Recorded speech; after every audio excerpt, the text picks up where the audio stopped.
Going over now live to our secret location somewhere in Erdington to the sharpest dressed guy on the allotment. We say good morning as we go sod it and grow your own. Captain Tongo. Good morning. Morning, Gary. How you doing? I'm hot.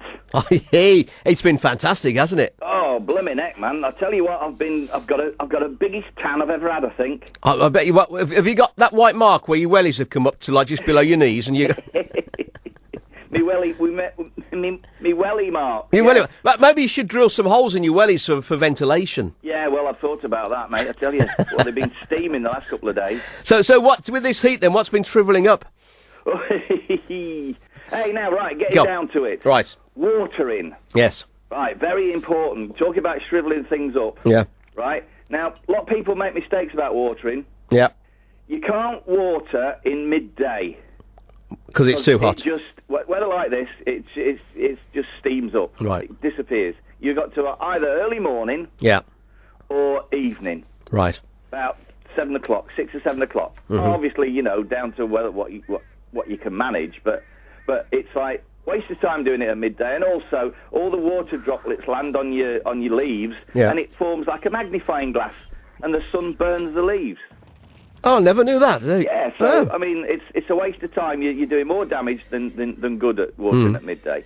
And also, here's another tip and all: don't just think you can put like a watering can full, or get your hose pipe out and do 5 minutes, because you can't. Because what you have to do is you try it. If you water a piece of garden, for about 5 minutes, right? Stop it and then put your finger in and scrape some back, and I can guarantee all you've done is soaked about the top quarter inch.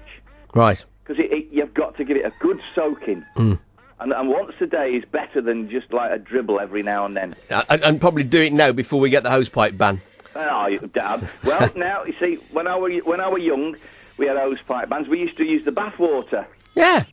And it's good because it's got that soap in it, and the soap sort of stops the green flies. Green flies don't like the soap, so if you water it on that. And of course, you down there on the land, you've got your water butt, haven't you? Where you've been saving the rainwater. I have it. I tell you what, it's diminishing very quickly. I bet it is because it evaporates and everything. But and another thing as well, spuds now. We're sort of earthing the spuds up. Yeah. Best way to water spuds, it's an old Irish method, is to get your hose pipe on a trickle, slow trickle, and put it in the channel between the two earthed up bits.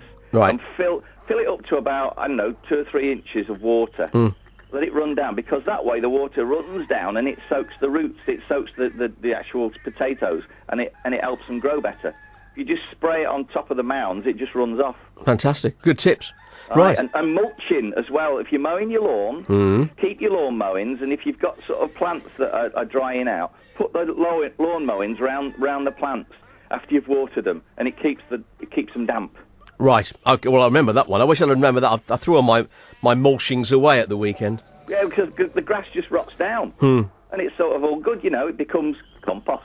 I knew we'd get there eventually. Oh, absolutely, yeah. Ah, Mr. Compost, sir. So we're looking forward to a good week. It looks like we may get 1 or 2 spots of rain towards the end of this week, Captain. That'll be good, that'll be good, because everything's growing like mad at the minute. Yeah. Yeah, I put some seeds in the other day and they turned me back and they were up. I know. Even me, I was 5'5" last week. I'm 5'7" this morning. You should come in my in my potting shed. You'd be playing basketball at the end of the week. All right, mate. Listen, you have a good one, and we'll look forward to more top tips from you, gardening wise, next Monday. I've got a good recipe as well on my blog spot. Right. Well, one of the ladies told me about rhubarb and ginger crumble. Ooh, that sounds good. Fantastic it is, and she told me, so I did a bit of parfing on it and on the internet, and I've got a really nice recipe. Right, have a cracking week, and we'll talk again next week. Cheers, mate. There we go. That's Captain Tongo.